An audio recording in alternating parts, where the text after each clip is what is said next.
and let's welcome Michelle Sons from Traveling Beauty. Hi there, Michelle. Hello. And I'm just going to give a little bit of an intro, and then I'm very excited about the 8 quick tips she has for us for wearing makeup at a Zoom call that you can do under 10 minutes. So I'm very excited to hear about that. But let's give my quick little intro first. So Michelle is the owner of Traveling Beauty, an on-location hair and makeup company. They started the company to accommodate the growing needs of their industry. The desire to have their clients feel their most confident gave them the idea to travel to them.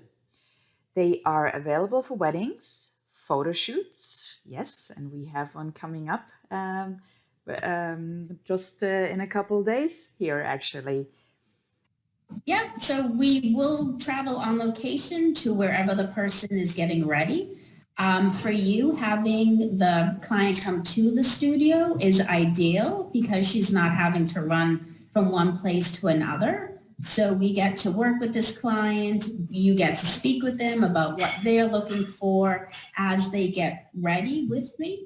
So it also cuts down on the timing of how long a person needs to be there as well. And besides that, also proms, seniors. I've seen some of your beautiful, beautiful senior pictures, Michelle. Dating photos, real estate agents, family photos, and other special occasions. So, and with that, we can get started. And I want to hear about your 8 quick tips, Michelle. So let's start with tip number 1. Great. So what I suggest is pretty much 8 products that will help you get ready for a Zoom call, and everything will take under 10 minutes. So part of that is to be organized and have things within your reach. So the first step is to prepare your skin, and I suggest using a tinted moisturizer. Tinted moisturizer is going to give you some coverage. It's also going to give you some hydration, but it's going to give you more of an even look to your skin on your Zoom call. Why is a tinted moisturizer better than using a foundation? The tinted moisturizer is a little less thick in texture. You also don't have to worry about the color being an exact match because it's a lighter application that's going to blend within your skin. And tip number 2. Yep. So after you apply the tinted moisturizer, you want to apply a brightener concealer right under the eyes.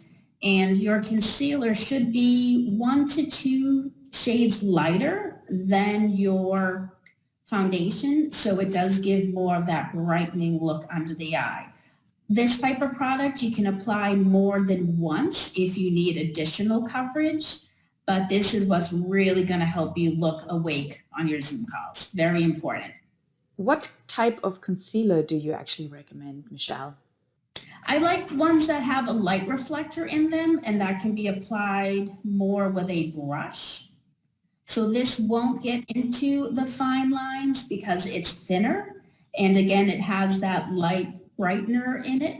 So it's going to give you that smooth texture underneath and help to counteract the dark circles. Tip number 3. Yes, so then I suggest using a bronzer just to warm up the skin. And when you use a bronzer, you can use a big brush. You don't have to be so precise with it. And I do recommend that you use a bronzer that is a matte finish versus having a shimmer to it. Tip number 4. So then we would apply a blush, and I usually suggest a blush color that is a pink, more brown-based color. Since we're doing a light everyday makeup look, we don't want to have 2 stripes. We want to make it look just like the skin has a little flush to it that's natural. That was part 1 of our makeup tips for Zoom calls that you can do in under 10 minutes from the fabulous Michelle Sons from Traveling Beauty. be taking a quick break and check back with us for part 2 in a little bit.